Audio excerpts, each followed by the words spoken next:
When you're the king of the castle, you expect things to go your way. Whether it's reliance, love, or fear, you expect for it to be your way or the highway. But like all kings, there will come a time when your reign is over. No matter how long you had the throne, sooner or later a younger king will come and will snatch your kingdom by the vote of the fans, or even by force. Julius Randle is facing this dilemma as I speak, and there's only one person to blame for this, and that's Barrett. Now, before we get into this, I'd like to thank you for joining me and humbly ask that you smash that like button for your boy. And if you're new to the channel or a returning viewer, please do me a favor by subscribing.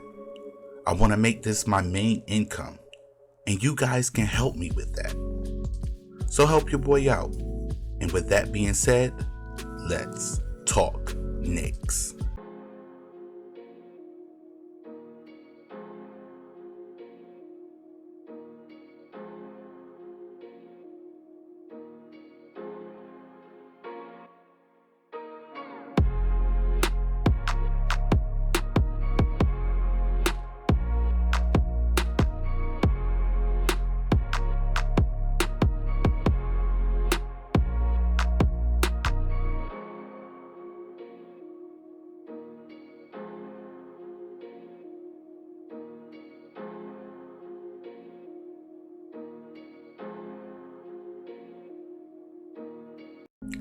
Now, if you saw my last videos about Tom Thibodeau, then you know why I'm making this.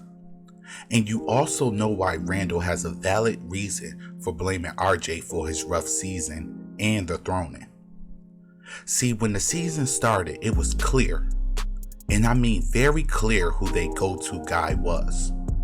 Randle, from his MVP season to the way he won our hearts by taking less money to stay with the team. Julius Randle walked in this season with the roses at his feet like he was a king, and us as fans were his rose bearers. But that all changed, whether it was from his poor play, and most importantly, the play of Barrett. And no matter how much he wanted to keep his throne, it was inevitable that the kingdom will be taken by force. And it's not his fault. Well, some of it, I would say. See, this is a case of homegrown versus moving to the block. And the fans being us are more invested in RJ because he was drafted here. And coupled with Randle struggling, it made it oh so obvious. We saw how he was affected by Barrett, even in the midst of his MVP season. It was there, and it was obvious. Well, to me at least. From him fading RJ out on the offense, continuing to be reluctant to pass him the ball, which carried on to this season too, with him walking off the court when the team wins without him, playing with no desire when it's not him carrying the team, but Barrett in the young core. But no matter his tantrums or on-court debacles, it became obvious Barrett was taking a leap in skill, presence, and most of all, leadership. This was not good for Randle. We saw it in his bullish nature, where he saw no one on the court but the basket, taking shots that were head scratchers, even for himself. It trickled to his presence on defense also, letting players blow by him, not putting in the effort, and simply not engaged. Now, could some of the pressure from the fans be a part of this?